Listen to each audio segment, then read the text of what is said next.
Assalamualaikum warahmatullahi wabarakatuh. Good night, everyone. I hope you are doing well. Today, I would like to share with you about morphology, one of the fundamental branches of linguistics. Let me begin with something simple. Have you ever tried to guess the meaning of a new English word, even though you had never seen it before? For example, the the first time you saw the word unhappiness, you probably didn't need a dictionary. You you just know it means the state of not being happy. How did you figure that out?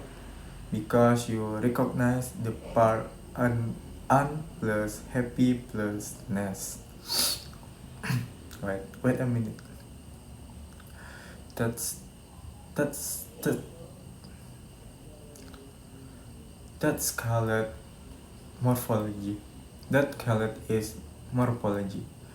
Morphology is the study of how words are built from smaller pieces called morpheme. Morph- morpheme is the smallest unit of meaning. I want to argue that studying morphology is a not boring technical subject.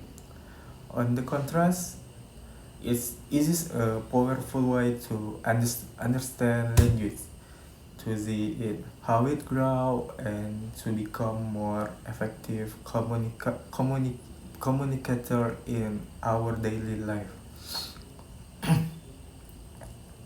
One one one thing, lan- language is like a giant construction project. Morphology is the craft of building the bricks, the word themselves. Every word has an internal structure. Some words are simple like dog or run. Others are complex like internationalization, which is build multiple parts like inter inter plus nation plus all plus is and plus Asian. Morphology invites us to look inside words in the same way to see hidden systems that make them meaningful. And and this and the system is not just a curiosity. It's help us answer the question like how do we learn how do we learn how how do how do we learn word, or how do new word enter a language. So what exactly is a morpheme? Let's look at some example. The word the word dogs has two morphemes, dog plus s. The word governmental has three morphemes, govern plus man and plus all. Some morphem some morphem can stand alone as word. These are called free morphem like book or happy. Other cannot stand alone like at or an like at or an. These are called bound morphem. We can divide morphem into different category. Number number the first one is free morphem, like they can stand alone. For example, like run, book, table. Number two is bound morphem, like they need to attach to something else. Example, ash, at, and an. Wait a minute.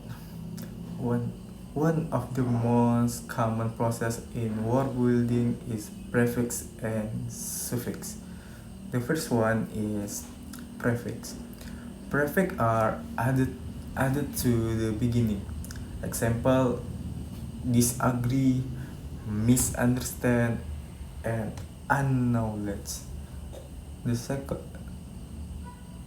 the, sec- the second one is suffix. Suffix adds to the end. Suffix are extremely important in English. Some of the most productive. For example, add for past tense like walked, jumped, played. Ing for progressive like running, writing, singing, and nest for addition to word like happiness, kindness, darkness, and also tion to make word like creation. And and also tend to make word like creation and celebration. Mayer highlight two very important category of bond morpheme. Is this inflectional and derivational? Number one is inflectional morpheme. They they add grammatical information but do not change the basic meaning or word class.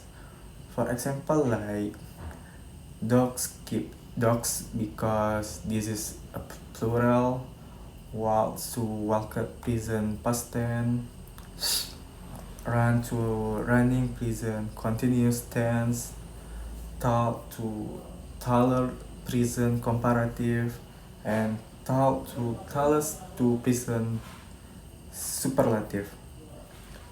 The last one is derivational morpheme.